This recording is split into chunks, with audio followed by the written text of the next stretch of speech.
familiar with the law, and you can miss out on a lot of things that an attorney would not have. So we need to address those as well. I'm actually going to expand upon Mr. Hagnew's point about reform. And this relates to the question of the earlier panel about number of members of the planning board. This really doesn't come down to members of the planning board and the role of the zoning board.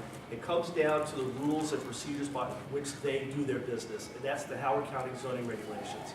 I'm proud to have served as a member of the steering committee for phase 1 of what's called the Development Regulation Assessment Initiative, where we're going to do a whole rewrite of our county zoning regulations.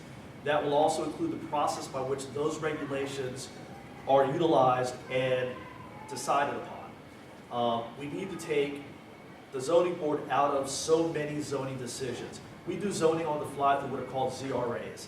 So you do a whole zoning exercise to rezone, and you undo it inside of 3 or 4 years because you basically ZRA your way out of it. We need to minimize, we don't need to separate the role of the zoning board, we need to minimize the amount of decisions and the number of decisions they make. It's too much, and reform is the key. Thank you. I think I'm going to echo what the previous two individuals have said on this point. Look, when it comes to how our community develops, when it comes to how properties are zoned, I think what we all are feeling is that we don't have a say, that our voices are unheard, and that we don't have the information.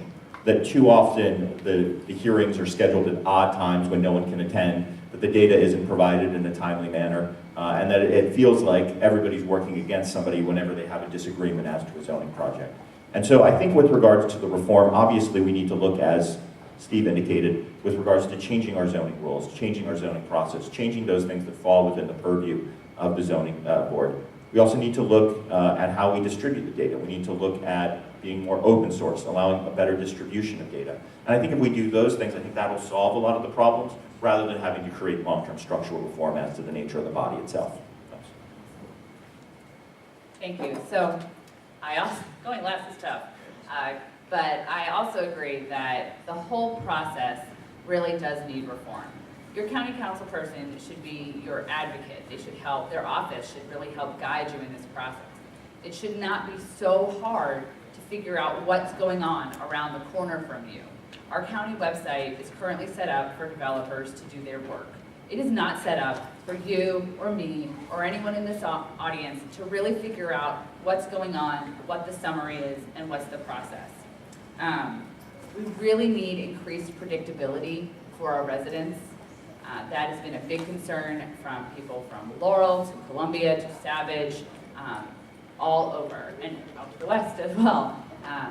It's a huge issue. Someone had mentioned HCCA's idea of a citizen's attorney, and I would absolutely support that, because the one thing that I think, if we had to pick one that our county could improve, it would be that we need to be acting as your advocates, and that's what I want to do. Thank you. Our next question is, what are your thoughts on mass transit and the potential problems that could come with it? It depends on where you are. You know, where the density exists, downtown Columbia, maybe the Route 1 corridor, we absolutely should be investing in some more effective mass transit. I mean, how many of us, when we go to Washington, D.C., you know, we jump on the metro, but you wouldn't even think to do it here just because it's not robust enough. You just can't get where you got to go. But it can't be a replacement for roads. I mean, we're not going to have mass transit in Woodbine and Glenwood. And sitting on Route 70 for a half hour trying to get to Ellicott City in the mornings is just not reasonable. So, but support transit in the right places, but not at the expense of adequate road capacity. Yeah, I'm out in the west. It's hard to get around by mass transit. I don't see how it would work, unfortunately. Just trying to get from my house to the main road would be its own bus line.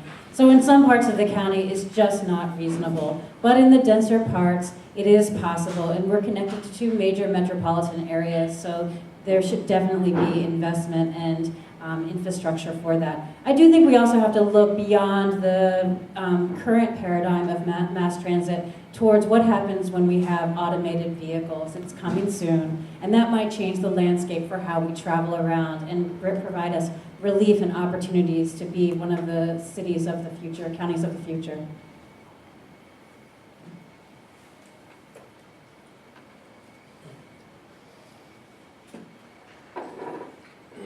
I think it's important because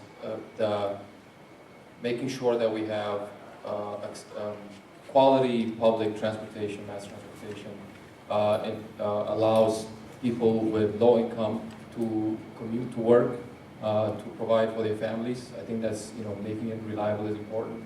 And the older adult community, being able to go to, an event or whatever, it's important.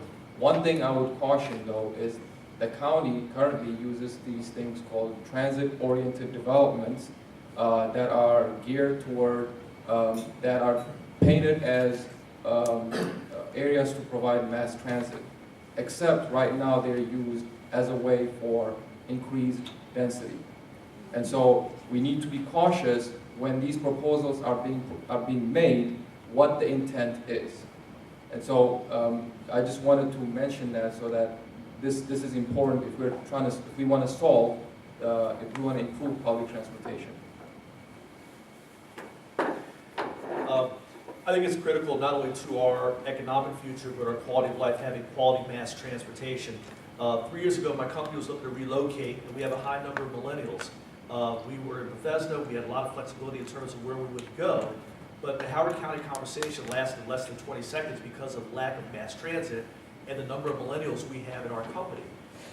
As the workforce continues to evolve, we're going to need mass transportation because there's a generation coming up that doesn't want to be in cars or wants to be in cars as little as humanly possible. We also have a senior population who's going to want to get around in our county, and they should be able to get around. Living down in North Laurel, I can tell you, if I wanted to go to the mall without using my car, good luck. I don't know how that would even work.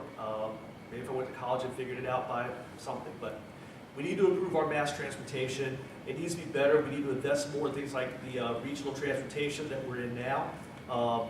And we need to also look at leveraging other means by which we can get around better. We need to be able to do that. Thank you. One of the things that I think everybody on this panel talked about was the need for commercial development. That the only way that we're going to build the type of revenue to keep the type of services in place and to keep our tax rates low in Howard County is if we bring commercial development. And I think Steve gave you a great example with his own business of whether or not they could locate in Howard County. And the answer was they couldn't, because we don't have the mass transit system to support those individuals who choose not to have a car. And more people that are a little younger than me don't have cars. They have a student loan bill, and they look to go to places like Washington, D.C., San Francisco, places where they know that they can drive around. And so I know that all of us want many of our children to come back to Howard County, to the life that we have here, and help build this community up. And to do that, we have to invest seriously in mass transit. We know not only is mass transit important for young people and for businesses, but also for the mobility of seniors, but it's also more environmentally conscious.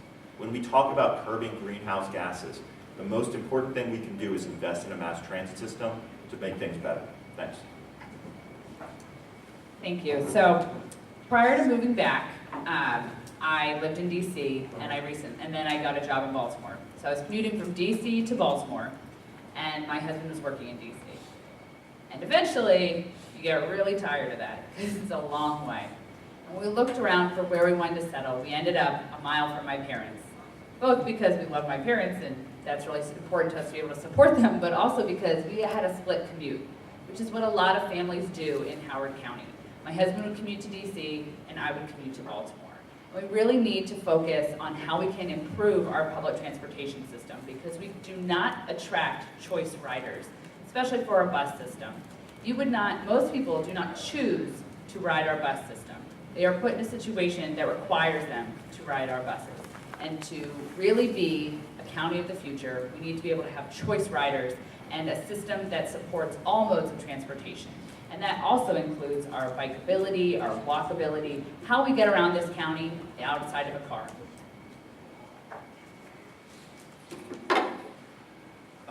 It's a tough problem because people like cars.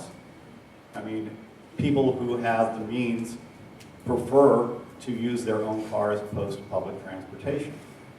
That said, public transportation is very expensive to operate. At best, we get 50% of the revenue from fare boxes. That's on a good year. So it's heavily subsidized by the taxpayers. It may be feasible to some extent in eastern Howard County. We should look at streamlining our routes and seeing how we can plan the routes so that they're most cost effective as well as most efficient as far as time and ridership, and have transit hubs in the eastern Howard County. In western Howard County and in other areas that are more remote, we should be looking at public-private partnerships, such as maybe partnering with Uber or Lyft to provide transportation for those people who don't have their own automobiles. Thank you. All right, thank you. So we have time for one more question, and that's to all the candidates. What are your perspectives on the sanctuary proposal that came out last year? So I get this question a lot because I'm out west, and I want to say that I support the current policy that's in place right now, where the Howard County Police cooperates with ICE only in criminal matters. I should just gone from that head down. Would have said you were there. Yeah. I testified in support of it for 3 reasons. The first is for public safety. Consider an undocumented immigrant who's a woman who's a victim of domestic abuse. If she is not safe, if she does not feel safe enough to call the law enforcement for fear of being targeted for being undocumented, then we won't be safer as a result of that. The other reason is our resources. We want local law enforcement, to enforce local laws. Federal law is enforced by the federal government. So to the extent that our public facilities are strained, if we want to make sure that we save money, we need to ensure that local law enforcement is focusing on local law. And the third is I am an immigrant. I saw it as I think it's important to ensure that I thought that it was a good way to, during that tough climate, to make people who aren't documented feel safe, in this environment.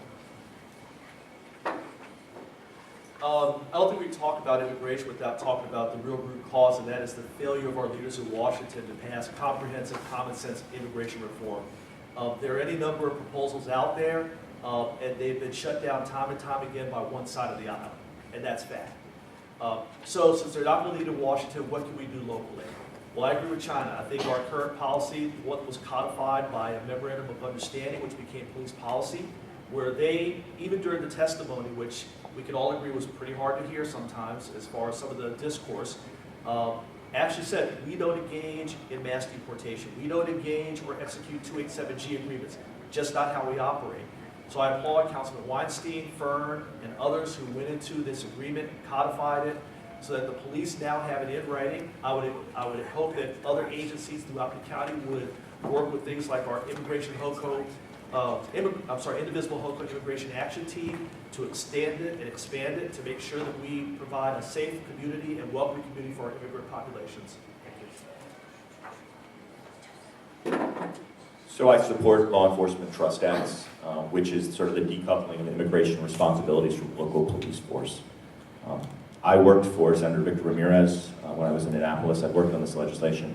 I heard from countless individuals from the Latino and other immigrant communities who talked about the fear they had of deportation. I'm a Baltimore City prosecutor. I know that there are people that do not come forward even though they are the victims of crimes because they are scared of deportation. And I know there are criminals that are getting away with crimes because of the fear of deportation and what that means. So by having law enforcement trust acts, by decoupling that activities, we make our communities much safer. We make our communities, our immigrants feel much more welcome. And in every single study that they have done, Communities that have law enforcement truck sets or their equivalent have been shown to have lower crime rates. So it's the safer thing to do. I think people hear a lot of scary stories about what happens when you become a quote-unquote sanctuary city. But as somebody who's prosecuted and put away violent offenders who are now facing deportation, most of those were boogeyman arguments. So. Thank you. So one of the first things you should probably know about me is that I'm married to an immigrant, which means that USCIS has every possible piece of information about my life and several thousands of our dollars. I support the principles within many of the local trust acts, like Greg mentioned. It requires local money for local problems. And my biggest issue is really that I want victims and witnesses of crime to be able to come forward and so that we can accurately and successfully prosecute violent crime in our communities and work to reduce that. Because if we don't have people willing to go there and risk themselves, then we're not going to be able to have as tight a case as we're going to need to be able to prosecute. Laws can change, policies can change in the wind. My husband's country had a law change. It took a lot longer, but we were still very heavily impacted by it as a sort of international couple. Laws require a public process, so I think we should include public process.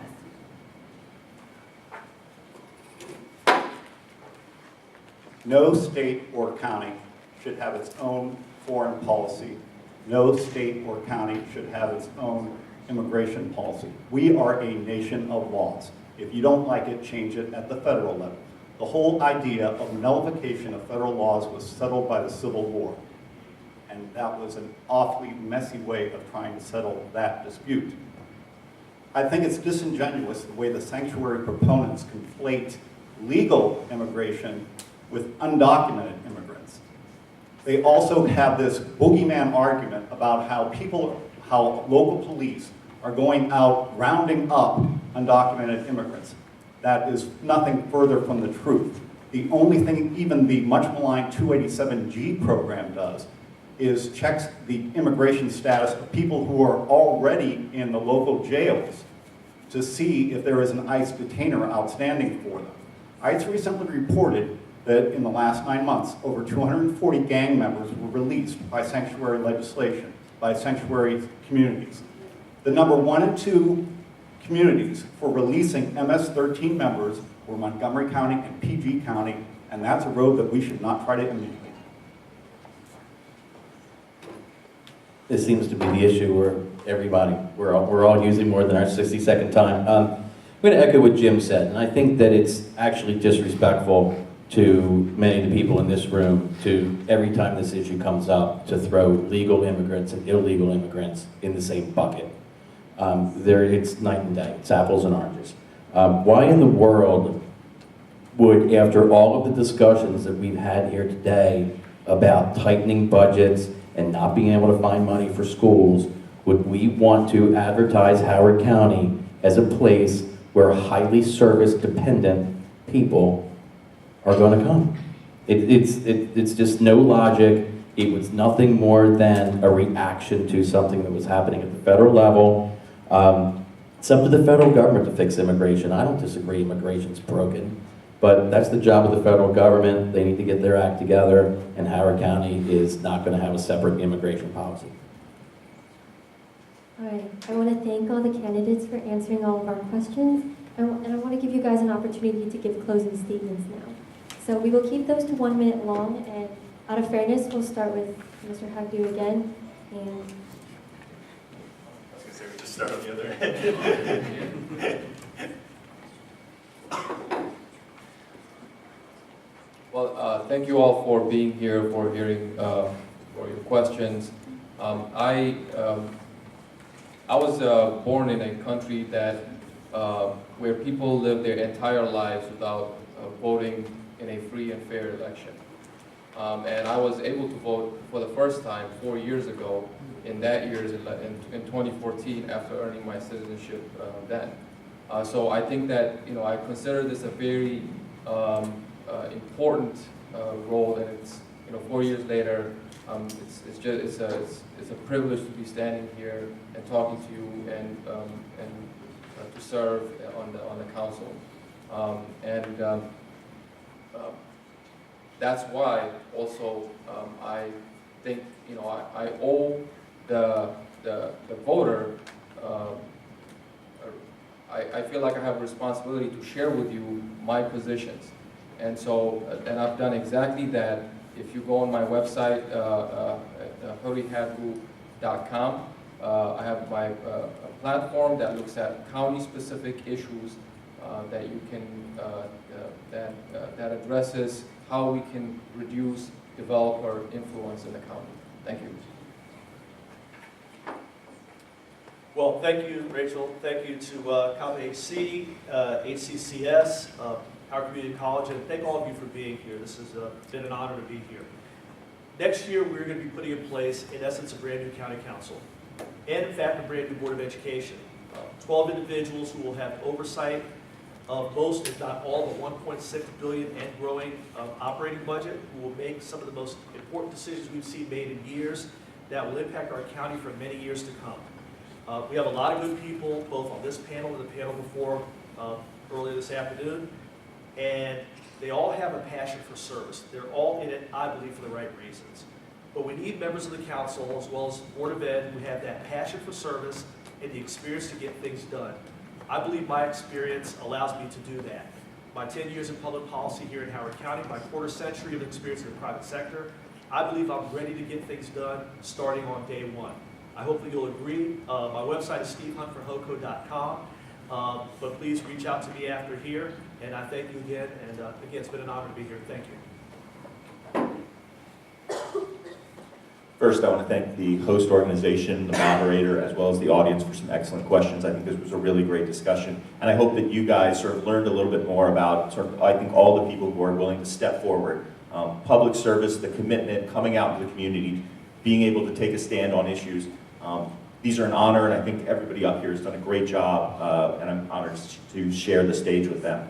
My name is Greg Jennings. I'm running for Council District 3. I am a Baltimore City prosecutor, former chief of staff. I'm somebody that knows how to make tough decisions. I'm also a brand new dad, and I'm somebody that wants to build a community here in Howard County for my little girl, as well as for other families. You guys are obviously dedicated if you're willing to come out on the forum, so I'm not going to ask you to go look at my website. I'm sure you guys all do that already, but what I will ask you to do is if you know somebody that's a young person that's looking to get involved in a campaign, if you know somebody that wants to pitch in and be involved in their neighborhood, please talk to me, even if it's not my campaign, if it's another. I'm more than happy to, because I think citizen involvement is so important.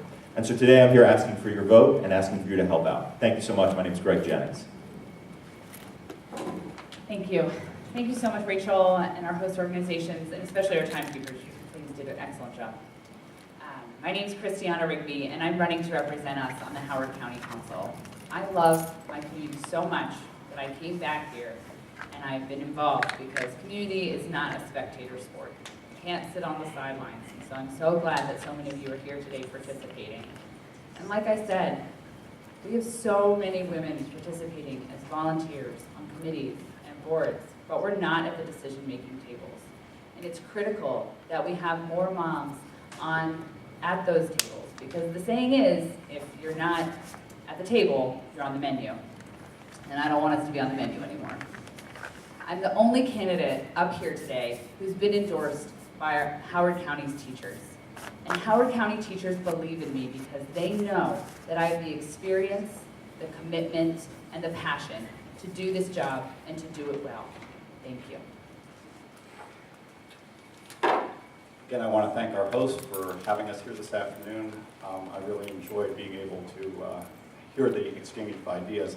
And one of the things that's really striking when you get right down to it is, at the end of the day, we really want the same things. We want high-quality schools, we want public safety, we want adequate police, fire, we want adequate infrastructure. The thing we disagree on is how do we get there from here? And those are legitimate disagreements. And those are legitimate policy questions, but we all share the same basic values at the end of the day. When I'm elected to Howard County Council, chances are we won't always agree on everything, but at least you will know where I stand. And I promise to be very forthright and transparent with my constituents in the 5th District. When David Youngman mentioned that it's a tough job being the only Republican on County Council when they asked about the Greg Fox differentiation. I was the only Republican for 10 years on the Board of Appeals, and I was elected as chair 4 of those 10 years by my colleagues on the Board of Appeals. So I can work across the aisle to get things done. Thank you. Thank you all for having us here. I know it's been a long day for you. We have lots of challenges on the horizon. You all know it, that's why you're here, and we've been talking about them all day. Most of them are financial. I have the financial experience, the budget experience, the 15 years of experience in this school system, not including when I went to school in the 70s and 80s, and with groups all over the county.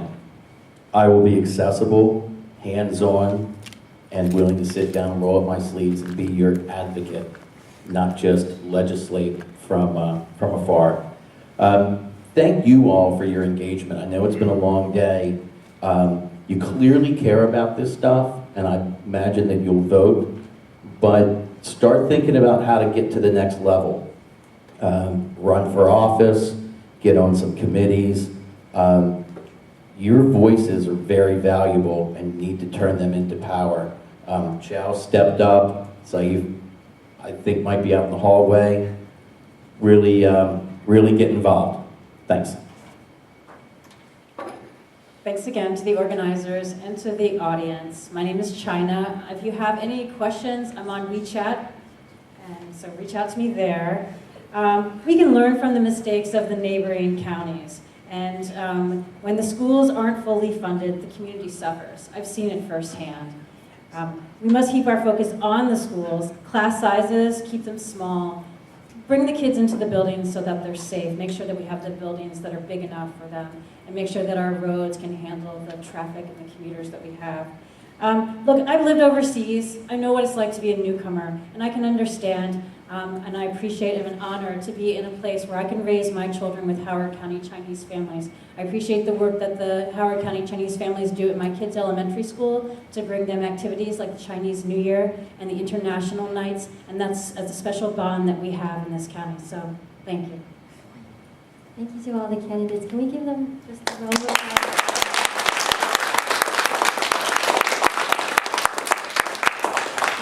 We hope you found this session valuable and educational for the upcoming election cycle. We also invite you to stay for a little bit and maybe talk to some of the candidates. I'm sure they're happy to get to know you. So thank you again. We hope you have a great afternoon. Also on weekend. Got free now. That's the deal. 20 voting this is not many of the districts. Somebody wants to turn off this? All right, first of all, if the HCDA runs the forum, people who aren't there will not be allowed to participate throughout the whole thing. It's part of the forum. That person was for one seat. Yeah. What this guy, Uncle John, interrupts. I don't know. 我们在讲话的路上，我把钱给我写到没有呢，因为写到那个非常近的家对吧？现在给你可以给我现在给你。这针对的。Is the debate we're having in Baltimore County about whether to have public hearings and things like that?